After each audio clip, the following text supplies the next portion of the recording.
este vídeo veremos las distintas capas de protocolos y modelos de servicio.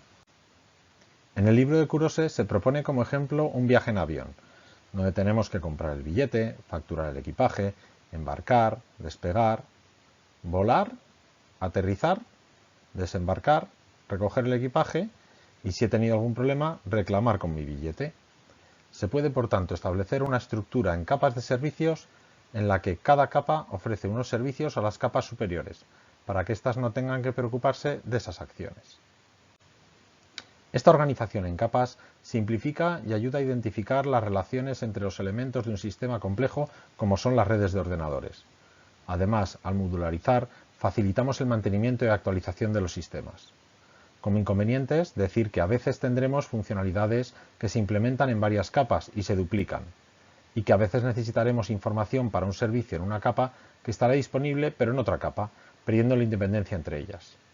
También decir que hay servicios que, si no están implementados en la capa, se pueden introducir metiendo capas intermedias, como por ejemplo la seguridad, que en Internet la metemos con una capa como SSL. En Internet tenemos una pila de protocolos con 5 capas. La capa superior, más cercana al usuario final, es la capa de aplicación, donde están las aplicaciones de red que intercambian mensajes, y donde tendremos protocolos como FTP, SMTP o HTTP. Esta capa le pasa los mensajes que tiene que enviar a la capa de transporte, donde un proceso lo convierte en un segmento y se lo pasa a la capa inferior. En la capa de transporte vamos a tener protocolos como TCP o UDP. La capa de red en Internet se caracteriza por tener un único protocolo, el protocolo IP, para convertir el segmento en datagrama y enviarlo desde la máquina origen a la máquina destino. Bajo la capa de red está la capa de enlace, que toma el datagrama y lo convierte en una trama, que enviará al siguiente elemento de la red, no al destino final, por Ethernet, Wi-Fi, 3G o el enlace que sea. Bajo todas ellas se encuentra el enlace físico, cable o aire, por el que van a viajar los bits. Antes de existir Internet, había un modelo de capas para redes de ordenadores denominado modelo OSI o torre OSI, en el que aparecían dos capas que en el modelo de capas de Internet se han fusionado con otras. La capa de presentación, que interpretaba los datos, y la capa de sesión, que sincronizaba su intercambio. Estos servicios, en caso de ser necesarios, se suelen incluir hoy en día en la capa de aplicación. Un navegador es una aplicación de red que genera mensajes HTTP y se los pasa a la capa de transporte, que le añade unos datos, la cabecera, TCP, para formar el segmento TCP. La capa de red coge ese segmento y le añade su propia cabecera IP, con otros datos, y finalmente la capa de enlace transmite ese datagrama IP añadiendo en la cabecera de enlace y enviando en este caso todos los bits por un enlace Wi-Fi.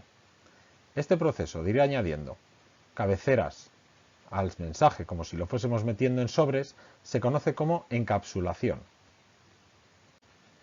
Cuando la trama llegue al destino tendremos que desencapsularla. Para ello se tiene que mirar esos bits de cabecera para saber qué contiene el resto del mensaje y poder interpretarlo correctamente. Por eso, si nos llega, por ejemplo, una trama Ethernet, miraremos el campo EtherType y veremos que dentro contiene un datagrama IP, por ejemplo. En la cabecera de este datagrama miraremos el campo protocolo IP y veremos, por ejemplo, que contiene un segmento TCP. En la cabecera TCP miraremos el número de puerto para poder enviar el mensaje a la aplicación que esté escuchando en ese puerto y que pueda, por tanto, interpretar ese mensaje. Es importante, por tanto, que para poder entenderse entre dos hosts que comparten el mismo medio físico, el protocolo que empleen en cada capa sea el mismo. Por ejemplo, si tengo un navegador que se comunica con un servidor web, enviará un mensaje HTTP con TCP/IP por la misma red Ethernet donde está el servidor, que tendrá que tener esos mismos protocolos para poder desencapsular el mensaje HTTP y contestar. Si lo que tuviéramos fuera, por ejemplo, una consulta DNS a mi router, ambos extremos emplearían UDP con IP y la comunicación podría ser, por ejemplo, con Wi-Fi. Pero lo normal es que el destinatario no esté en nuestra misma red y tendremos elementos intermedios que nos van a ayudar a hacer llegar ese mensaje. Por ejemplo, en casa puedo tener un navegador y comunicarme con mi router por Wi-Fi,